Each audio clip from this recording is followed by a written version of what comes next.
नमस्कार। आज हम एक बहुत ही दिलचस्प लोक कथा पर बात करने वाले हैं। इसका नाम है भोलानाथ और भगवान, एक अनोखी परीक्षा। जी।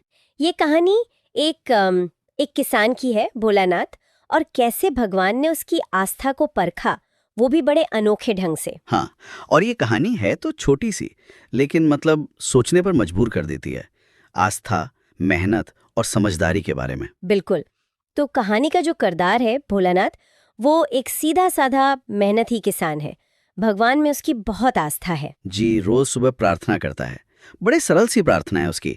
हे भगवान, आज का दिन आपके हवाले, बस मुझे मेरी मेहनत का फल देना। हाँ, बिल्कुल भरोसे वाली बात। लेकिन कहानी में ट्विस्ट ये है कि उसकी इतनी भक्ति के बावजूद उसके साथ सब गलत हो रहा होता है। सही कहा। खेत सूख रहे हैं, बैल बीमार पड़ गया है, फसलें भी बर्बाद, मतलब बिल्कुल उलट हो रहा है उसकी प्रार्थना से। और ऊपर से गांव वाले वो मजाक उड़ाते हैं, कहते होंगे कहाँ गया तेरा भगवान। बिल्कुल, ये सामाजिक दबाव जो होता है ना, वो विश्वास को हिला देता है कई बार। तो एक रात जब वो बहुत दुखी होता है, प्रार्थना करता है, तो अचानक आंगन में तेज रोशनी होती है और साधु के वेश में कौन प्रकट होता है? स्वयं भगवान। जी, ये कहानी का मतलब टर्निंग पॉइंट है। भगवान कहते हैं कि उन्होंने उसकी प्रार्थना सुन ली है। और फिर आती है वो अनोखी परीक्षा। भगवान उसे एक वरदान देते हैं। हाँ, कि वो जो मांगेगा वो उसे तुरंत मिलेगा, लेकिन एक शर्त है। और शर्त क्या है?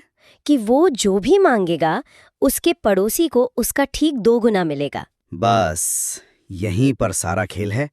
ये शर्त सीधी इंसान के स्वभाव की परीक्षा है, ईर्ष्या की, तुलना की। सही कहा। सोचिए, अगर वो सोना मांगे तो पड़ोसी को 2 गुना सोना, घर मांगे तो पड़ोसी को महल। कौन चाहेगा भला ऐसा? बिल्कुल, ये एक बड़ा क्या कहते हैं मनोवैज्ञानिक द्वंद्व है। अपनी इच्छा पूरी करें या ये सोचकर रुक जाएं कि पड़ोसी को ज्यादा मिल जाएगा।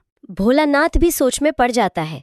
कुछ देर सोचता है वो। हाँ, वो दुविधा की स्थिति है। लेकिन फिर उसके चेहरे पर एक मुस्कान आती है और वो भगवान से जो मांगता है वो तो मतलब कमाल ही है।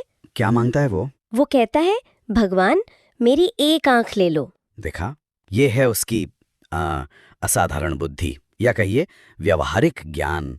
हाँ, मतलब उसने ऐसी चीज मांगी जिससे शर्त तो पूरी हो गई, लेकिन पड़ोसी को जो 2 गुना मिला वो उसके लिए श्राप बन गया।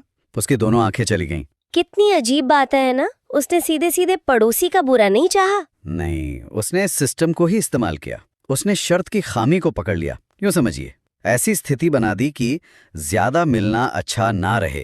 तो ये स्वार्थ है या चतुराई या फिर बुद्धिमत्ता? कहानी तो इसे बुद्धिमानी मानती है। हाँ, भगवान भी मुस्कुराते हैं। वो उसकी तारीफ करते हैं, कहते हैं, भोलानाथ तू सिर्फ भक्त नहीं, ज्ञानी भी है। ज्ञानी।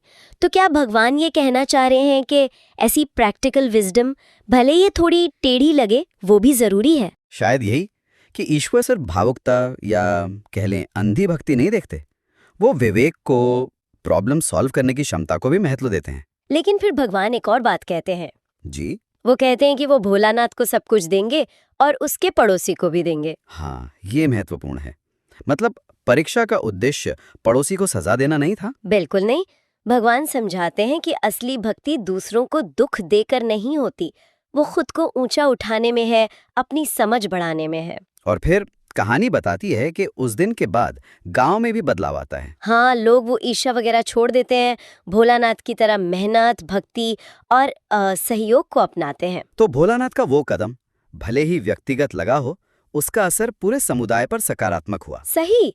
कहानी का जो सार है वो यही है कि भगवान हमें हर स्थिति में परखते हैं और असली भक्ति सिर्फ मांगने में नहीं, बल्कि समर्पण और समझ में है। बिल्कुल, ये परीक्षा सिर्फ आस्था की नहीं थी, ये उसकी मूल्यों की, उसकी बुद्धि की और दूसरों के प्रति उसके नजरिए की भी परीक्षा थी। ये समझने की परीक्षा थी कि सच्ची तरक्की क्या है। क्या वो दूसरों को नीचा दिखाने में है या अपनी सीमाओं से ऊपर उठने में? हाँ, और ये कहानी हमें सोचने पर मजबूर करती है कि जब हमें कुछ मिलता है और हम देखते हैं कि किसी और को हमसे ज्यादा मिल रहा है, तो हमारा रिएक्शन क्या होता है?